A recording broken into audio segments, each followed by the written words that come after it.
Racikan Berita. Bismillahirrahmanirrahim.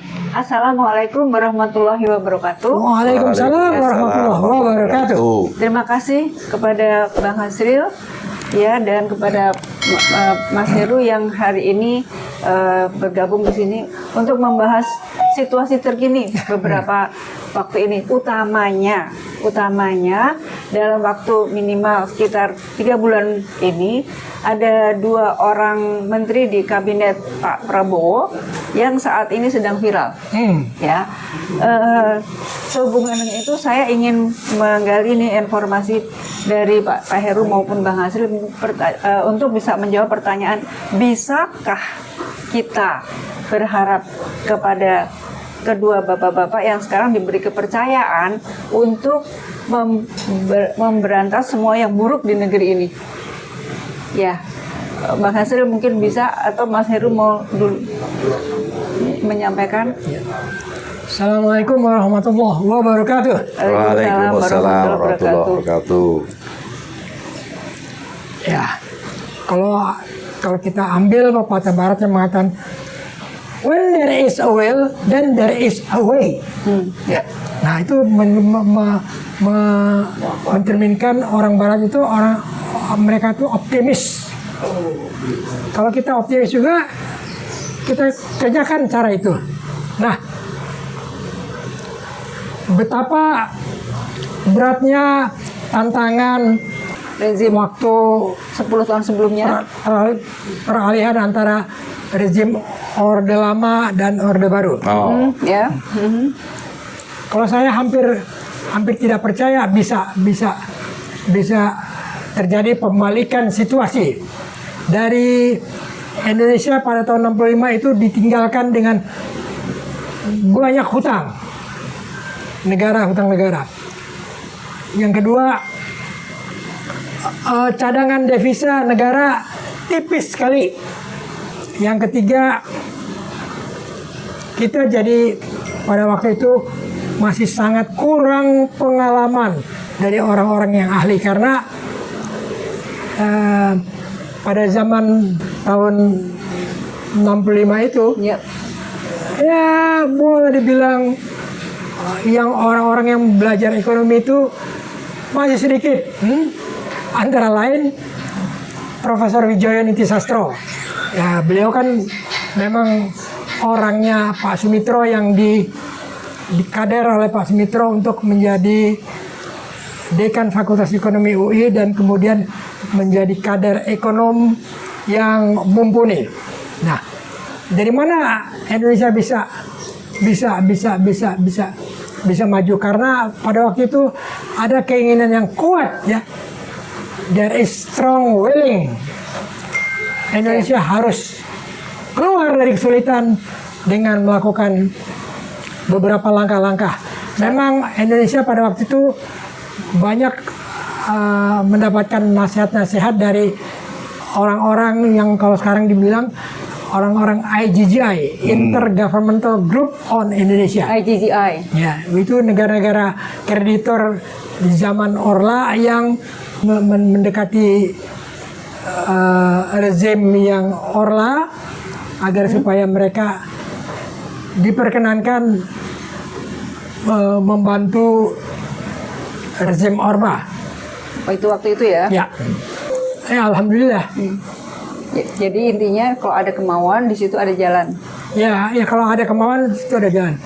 Ya, kalau orang Islam mengatakan manjada wajada. Oke. Kalau kita bersungguh-sungguh, insya Allah akan memberi jalan. Nah, sekarang yang situasi saat ini, Bang, ya, yang terkini, yang sudah sekian, artinya 2 periode ini, 10 tahun ini, banyak hal yang diabaikan, bahkan diabaikan, bisa dikatakan sudah sistem pemerintahan, ada sistem yang diabaikan, dirusak dengan sengaja kekuasaan, dilanggar tanpa rasa bersalah. Itu yang sekarang aja. Maka dari itu kembali lagi pada pertanyaan, bisakah kita berharap di kabinet sekarang, gitu ya, di mana ada 2 menteri yang saat ini sedang viral. Mungkin sementara mungkin abang kita bisa beralih dulu ke Pak Heru. Oke, Bang. Ya gimana, Mas? Jadi seperti yang Mbak Muri sampaikan tadi, kalau arahnya kedua figur itu adalah Menteri Keuangan dan Menteri Pertanian, betul. Maka memang menarik ya, Menteri Keuangan kita ini sempat membuat suatu gebrakan-gebrakan yang menarik, dan sekarang ini pelan-pelan sudah mulai terasa ya namanya. Sehingga sempat menjadi heboh ketika beliau menyatakan tidak mau membebani APBN membayar utang kereta api cepat. Namun tiba-tiba atasannya Pak Presiden menyatakan berbeda. Ini rame ini. Iya. Dan Bu Beg juga akan jadi kelihatannya kok membela menterinya malah. Tapi akhirnya Pak Menteri sendiri menyatakan bahwa beliau hanya menjalankan tugas, menjalankan perintah atasan. Artinya kalau kita ambil kesimpulan, sebenarnya pernyataan beliau yang pertama itu sebenarnya sudah disetujui oleh atasannya. Namun entah apa penyebabnya sehingga tiba-tiba atasannya membuat pernyataan yang berbeda, dan uniknya lagi tak lama kemudian pihak kepolisian lalu mentersangkakan 8 orang. Menarik ini. Jadi ini menjadi hal yang orang bertanya-tanya, what's wrong gitu. Ada apa sih sebenarnya? Mentersangkakan 8 orang. Satu. Nah, yang kedua adalah Menteri Pertanian yang juga cukup viral di mana-mana karena beliau nampaknya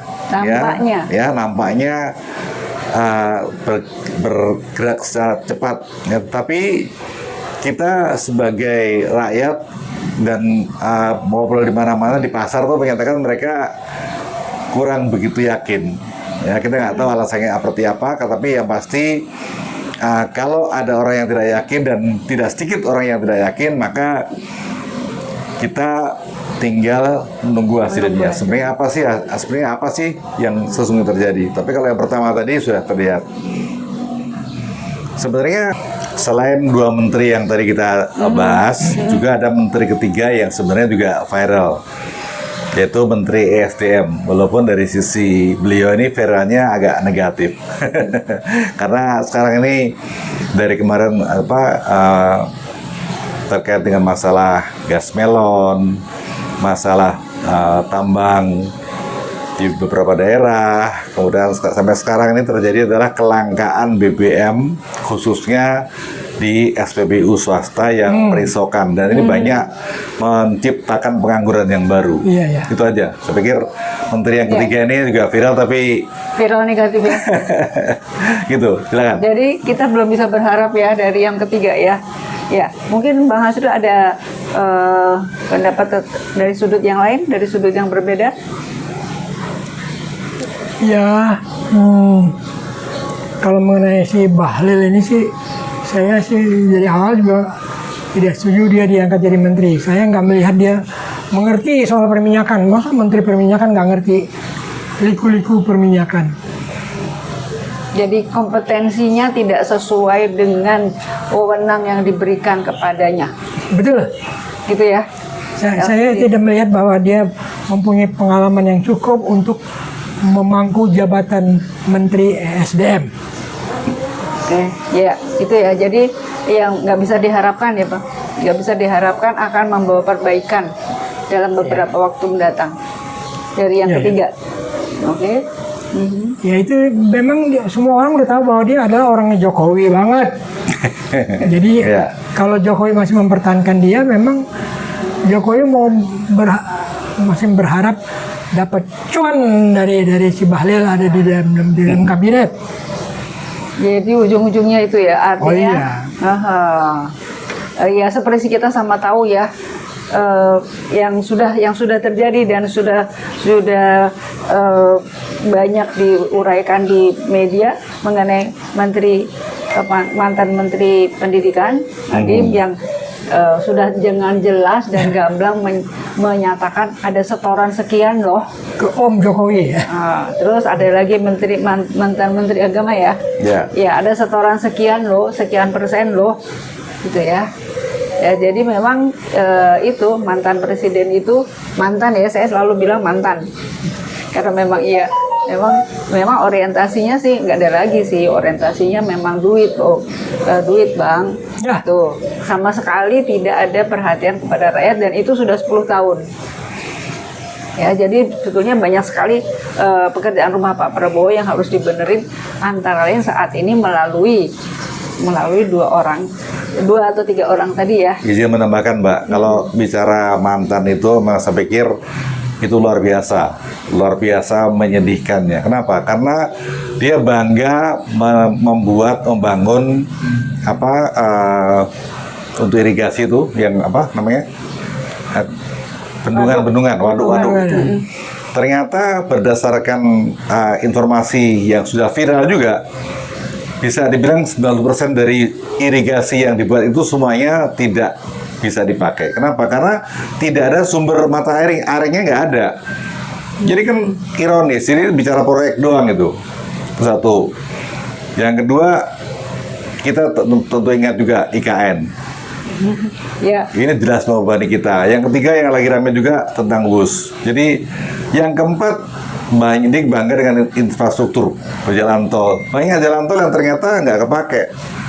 Kenapa? Karena jalan tolnya terlalu mahal nggak dipakai. Yang di Sulawesi Utara itu sepi. Ya, jadi useless. Dan jalan mubazir gitu. Bisa saya tambahkan? Silakan. Di Kalijati dibangun ini apa namanya?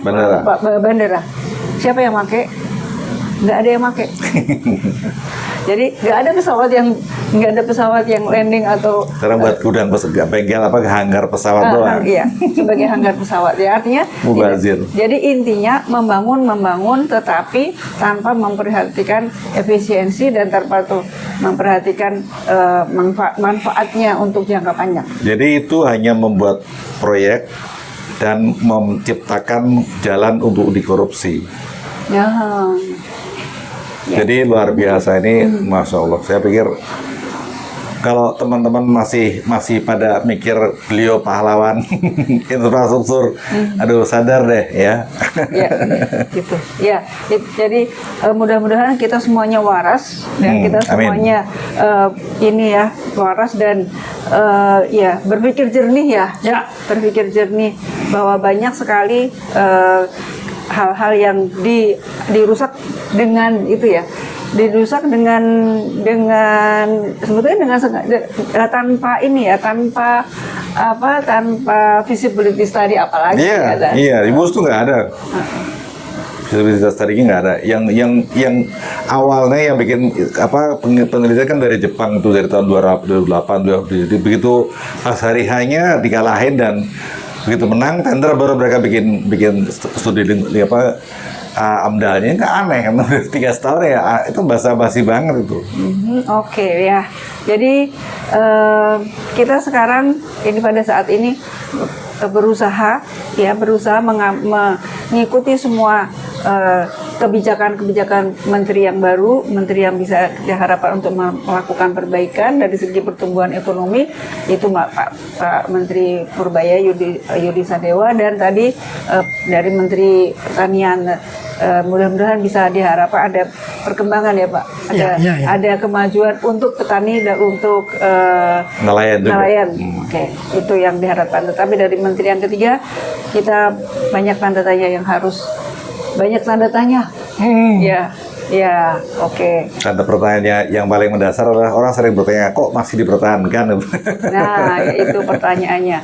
Ya, jawabannya kita harus menanti ya. Waktu reshuffle kemarin kita berharap, ternyata nggak dicopot. Aduh.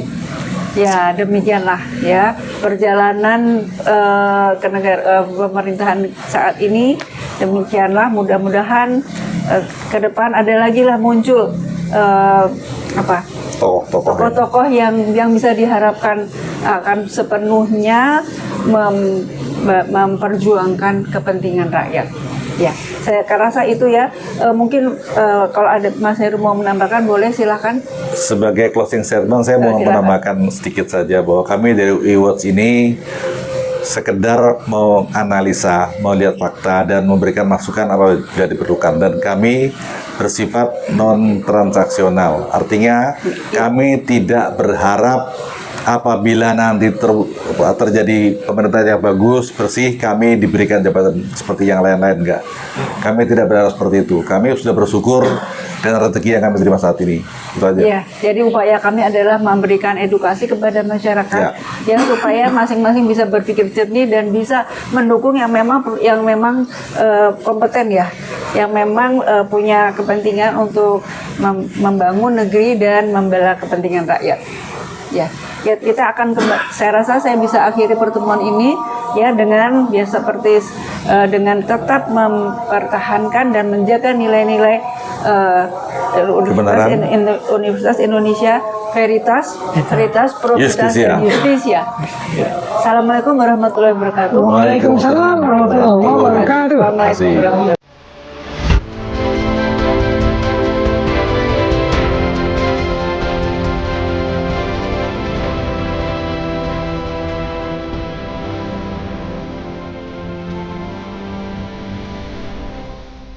Racikan Berita